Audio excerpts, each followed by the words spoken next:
Pakistan's foreign policy will concentrate on 5 important sectors in the next year. Balance relations with critical allies China and the US, while navigating the Sino-US tensions, Afghanistan's uncertainty, and the hostile relationship with India. Pakistan must pursue its diplomatic objectives in an unstable global and regional context. Among these are escalating East-West tensions, great power concern with internal issues, trade and technology battles underlying China-US strategic rivalry, a fraying rules-based international order, and regional and other powers attempting to redefine the rules of the game in their vicinity. Understanding the world's unexpected dynamics is critical, since great nations and populist leaders' unilateral acts impact Pakistan's diplomacy. Pakistan's foreign policy aims must be matched to its diplomatic resources and capital. No plan works unless the ends and means match. Pakistan's connections with China will remain paramount.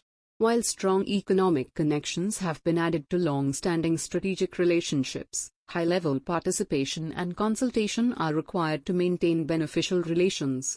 CPEC is on pace, but its second phase has concerns. They include streamlining investor approval processes, addressing delayed payments to IPPs, and encouraging greater business-to-business interaction. Concerns concerning the safety of Chinese workers in Pakistan must also be addressed. CPEC's timely development is vital to reinforcing Beijing's interest in boosting Pakistan economically and strategically. NC cons and certain points, Detroit. Pakistan seeks closer U.S. relations. Inevitably, Washington's prolonged fight with Beijing will impact ties, which American officials claim is antagonistic while China accuses Washington of a Cold War attitude.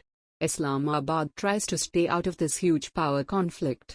But it's not that simple. As long as US-China relations are shaky, Pakistan's efforts to rebuild ties with the US would be hampered. The US exit from Afghanistan has reduced Pakistan's relevance to Washington, which blames Islamabad for its military failure in Afghanistan. Afghanistan was the focal point of their sometimes tumultuous relations, defined by both collaboration and distrust.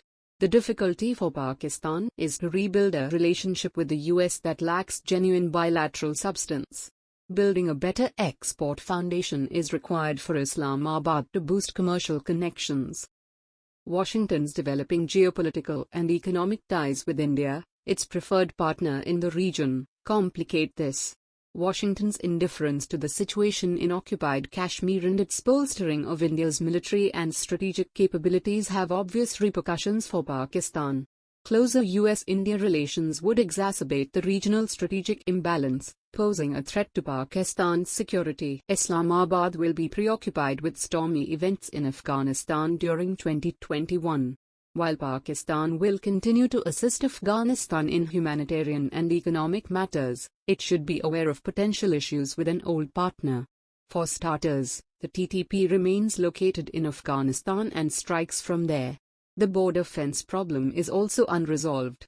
A careful balancing of relationships will be required, realizing that the Taliban's and Pakistan's objectives are not similar. Moreover, Islamabad must not overextend its diplomatic capital, which is limited, and Pakistan has other foreign policy objectives.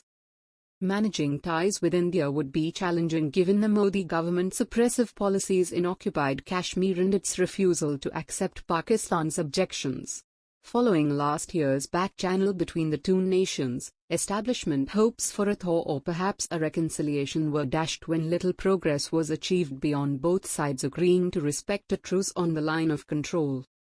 Practical problems like the release of civilian detainees will remain on the diplomatic agenda.